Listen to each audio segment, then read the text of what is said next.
വിയർപ്പു തുണിയിട്ട കുപ്പായം, അതിൽ നിറങ്ങൾ മങ്ങുകില്ല കട്ടായം.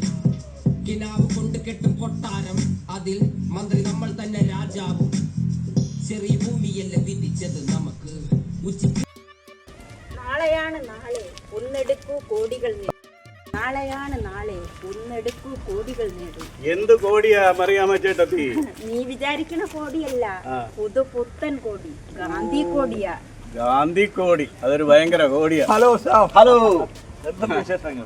വിശേഷമൊന്നുമില്ല. പിന്നെന്താ ഈ വേടന്റെ പാട്ട് കേൾക്കാൻ പോയി? ഓ, അവിടെ പോയിട്ട് കാര്യമൊന്നുമില്ല ശ്യാമേ, ഭയങ്കര തിരക്കാ, ജനം ഇളകി മറിയല്ലേ. എന്നാലും ഒരു ഭയങ്കര സംഭവം തന്നെ വേടൻ.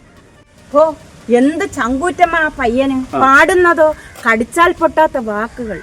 അല്ല മച്ചാ, ഈ മുടിയെന്ന് പറയുന്നത് തമിഴ് പറഞ്ഞപ്പോഴാണല്ലോ ഈ കുഴപ്പമെല്ലാം ഉണ്ടായത്. ഒക്കെ ദേഷ്യം വരുമ്പോ നമ്മളും പറയുന്നതല്ലേ.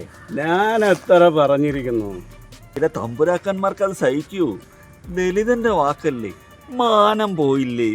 ജനം അത്രയും വേടന്റെ പിന്നിൽ ഉറച്ചു നിൽക്കുമ്പോ വർഗീയ വിഷം ചീറ്റുന്ന വിഷകലമാർക്ക് അത് സഹിക്കൂ. അതുകൊണ്ടല്ലേ കഞ്ചാവ് കേസിൽ കുടുക്കിയത്. അപ്പോഴേ കഞ്ചാവ് കാവി തുണിയിൽ കെട്ടി ഉടുതുണി പോലും ഇല്ലാതെ ആടിപ്പാടി നടക്കുന്ന കുറച്ച് അവതാരങ്ങളുണ്ടല്ലോ, അവരും കഞ്ചാവ് പൊടികളാണോ? അതുകൊണ്ടല്ലേ അവരെ പുള്ളിക്കാരി അങ്ങനെ വിളിച്ചത്.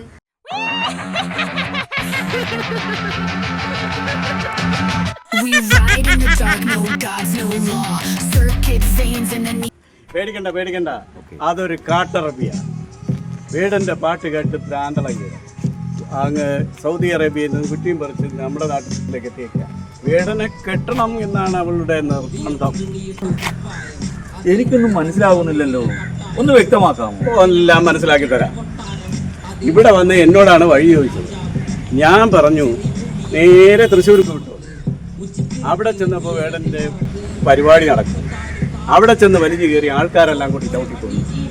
ഇപ്പോൾ ഒരു പിശാചായിട്ട് താണ്ട എൻ്റെ പിന്നാലെ അറിയണം. വേടനെ കാണിച്ചാൽ തന്നെ കാണിച്ചാൽ എന്ത് ചെയ്യാനാ? അങ്ങനെ വേടൻ രാജാവായി. വേടൻ ജയ് വേടൻ, ജയ് വേടൻ, ജയ് വേടൻ.